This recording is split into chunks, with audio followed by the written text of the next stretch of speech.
Morning, class. Selamat. Okay, let's settle down. Can someone close that window, please? Thank you. My name is Yatakang in Yatakangi, but as you are students, you should address me as Rokombo, meaning teacher. Today we'll be doing some translation work in Yatakang for this top-up class, so we'll go through the passage together and remind ourselves of all the grammar and vocabulary we've picked up so far. Let's read it out first, slowly.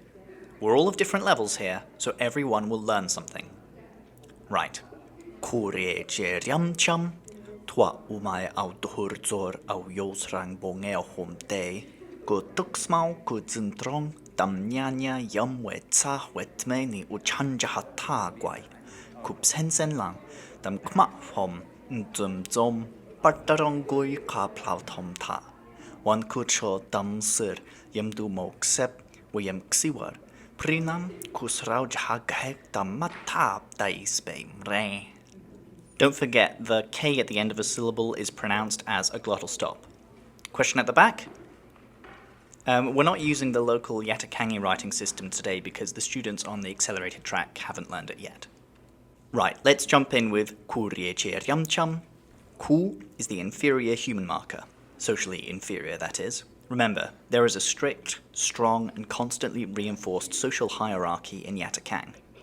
How many markers are there? Yeah, 6. And do we remember what they are?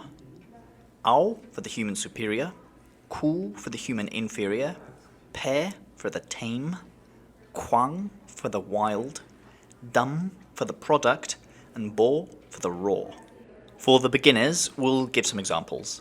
Ao and Ku are used for people, and ao for those deemed more socially important or relevant to a given conversation or context, and ku is the opposite of that.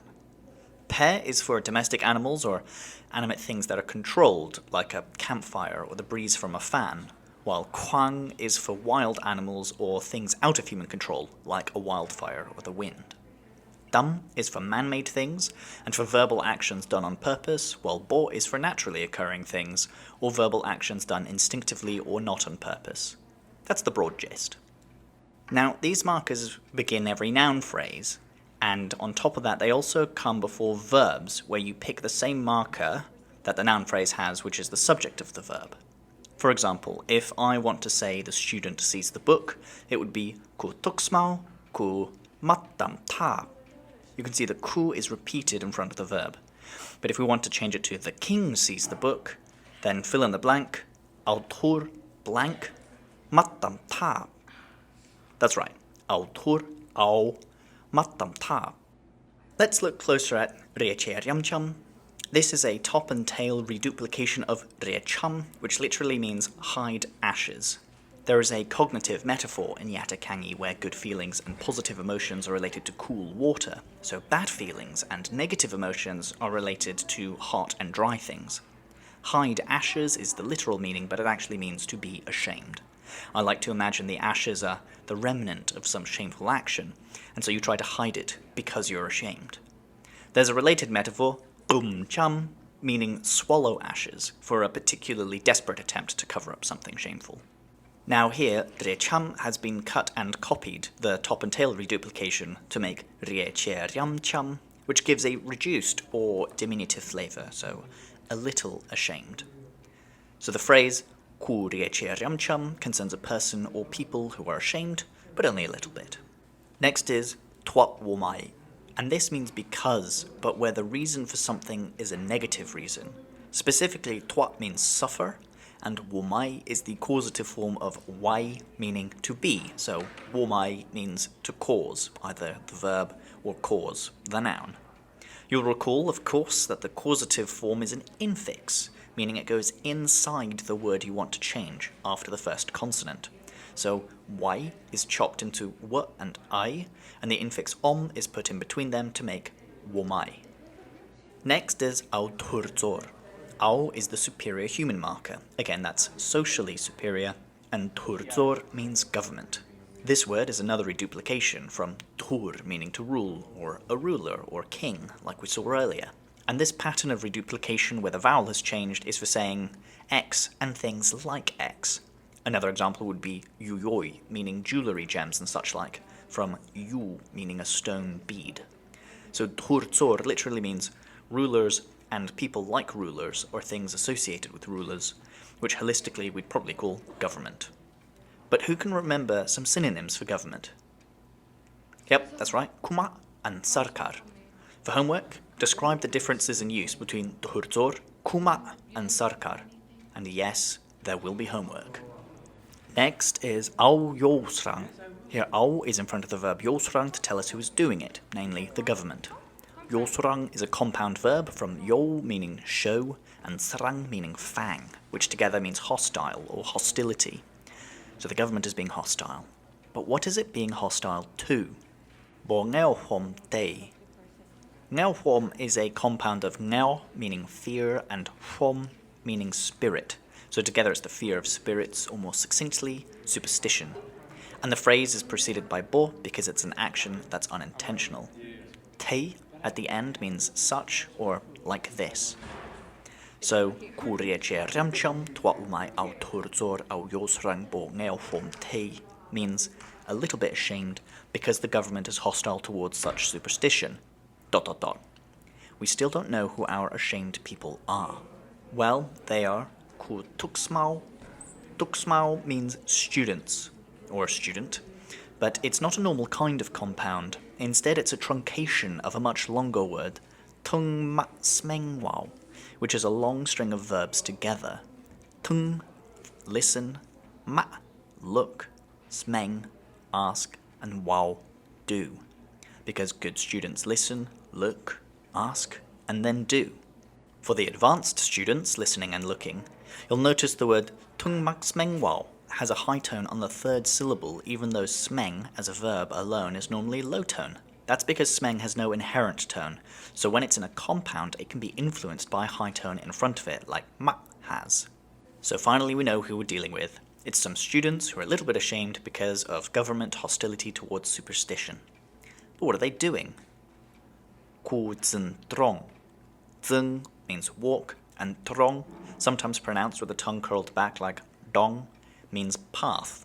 It's an incorporated object, a bit like yosrang has, so it's not referring to a particular path, but walking a path generally. We might translate this just as walking or on the way to somewhere. Next we have da nyanya yum we tsa we tme. Nya is a building, reduplicated here to mean buildings, with the dam classifier in front of it. A note on pronunciation here, the M at the end of dam might sound like an N or an eng, depending on what word follows. Yum means good or fine, and it's super easy to remember because it's like the English word yum. Tsa means tall, and tme means new. But you'll see here that we have the word we in between the adjectives. This word is a relativizer, which introduces a relative clause, a bit like the English words who, what, which, or that. But in Yatakangi, when words are directly next to each other, they change each other's meanings.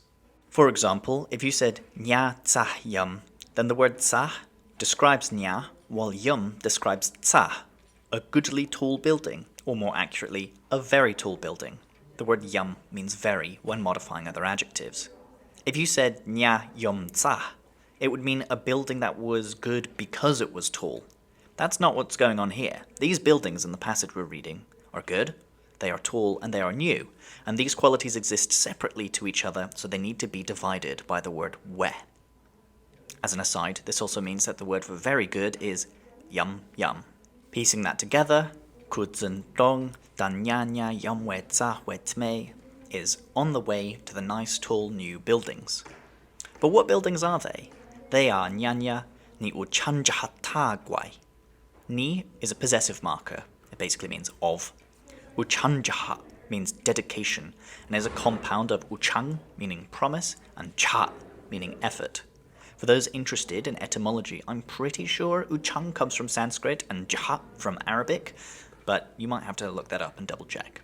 Ta guai is a compound of ta, meaning book or study, and gai, meaning big. Big study means university. Simple. But what's less simple, and what you'll need to remember, is when there's a compound where a non-final element ends in p, and the following bit starts with a k, g, or ng, then the p gets deleted, the following letter doubles, and gets a little w friend. So ta plus gai gives you ta guai. Therefore, Yatakang is dedication university. Here the word university is acting like a title which comes after a name. Like how when I entered the classroom you should have greeted me with Laikang Rokombo, but alas, I live in hope. Anyway, starting from the top then we have Kuriecherjamcham, a little ashamed, because of government hostility towards such superstition,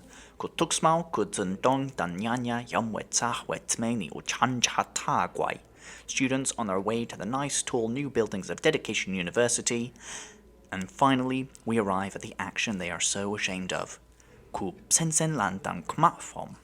Sensen means to sneak or to skulk, lang makes a verb habitual, and kmatform is a compound of kmat, meaning house, and form, which we've seen before, meaning spirit, which together means shrine. But what does this shrine look like? It is ndumzom, meaning many-coloured, from ndum, bright or colourful, reduplicated in the same pattern as turzor. But there is no we separating the description here, so the many-colouredness is being further qualified by partarangui, which means paper strips or streamers. This is a compound of patra or parta, meaning paper, not to be confused with g, meaning waste paper, one of the best sounding words in Yatakangi, and the verb rongui, meaning to make thin or to cut into strips. This verb is itself the causative rgi, which has had the causative infix om put after the and before the gi. However, a bit like we saw earlier with how ta plus gai gave ta guai, here we don't get romgui, but instead rongui, with that little friend w turning up again. After partarongui is ka, which means and. Here it tells us that the next word is also going to modify ndumzom, with the next word being plautom ta. This means gold leaf, and is a similar construction to partarongui, where plow means gold, tom ta is the causative of ta, meaning flat, so it means flatten. It also means hammer. And what is gold that has been flattened down? It's gold leaf. Now you might be asking yourself, why is the causative of ta not tomat? Where does the extra t come from? And the answer is, without getting into a bunch of etymology, you just need to memorize it. And there are lots to memorize like this. Memorization is your friend. Now, stitching those pieces together,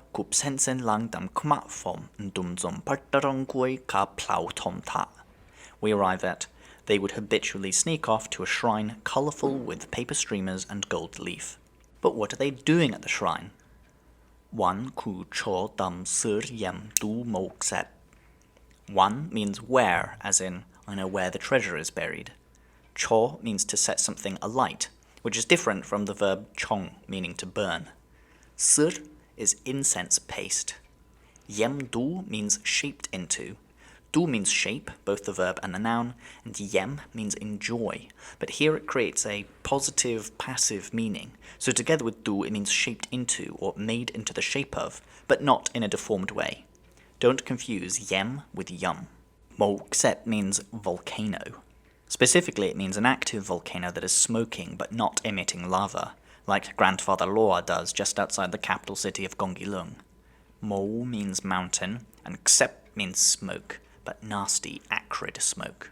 So the little bit ashamed students are sneaking to the shrine, Wan Kucho Dam Sir Yamdu Moksep, where they light volcano-shaped incense paste.